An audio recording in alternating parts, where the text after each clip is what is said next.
Hi guys, I've said it before and I'll say it again. When it comes to Brexit or the Union, Brexit won out every time.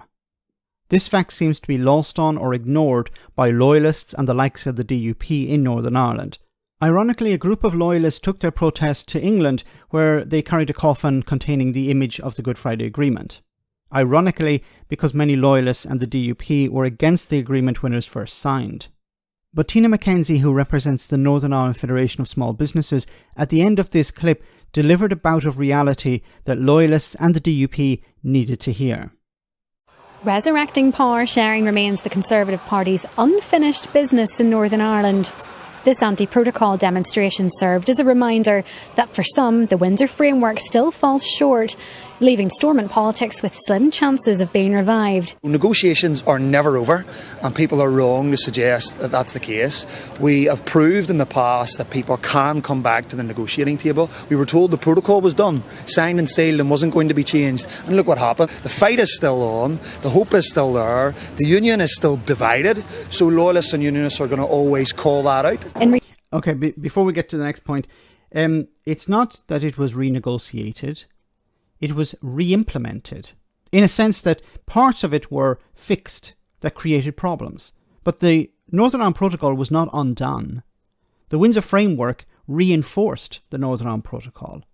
There were some problems. Nobody said that there were not any problems with the Northern Ireland Protocol, that it didn't create any sort of friction or issues.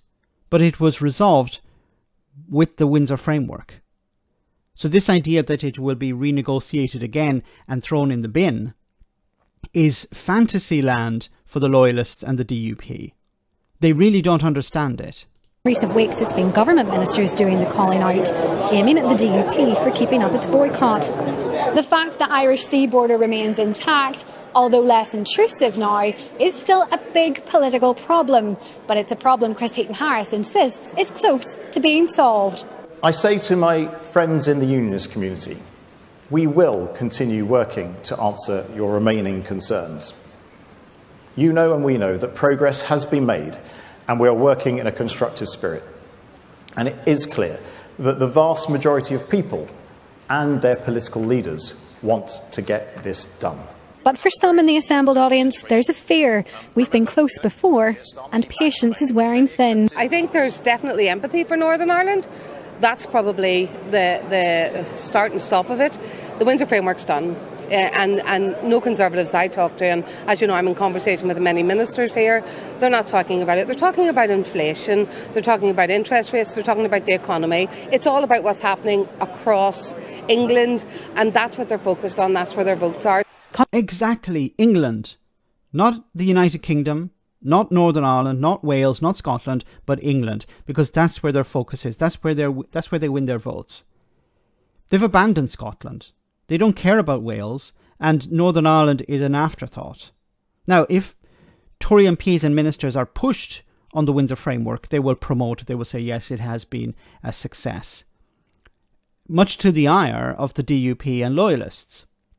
But as I said before, when it came to Brexit or the Union, Brexit won on every occasion because the Tories realised that their voting bloc care more about Brexit than they do about the Union. And it's just going to get worse for the DUP and the Loyalists because the Conservatives are on the way out and the Labour Party are on the way in. And the Labour Party have no intention of undoing the Northern Ireland Protocol.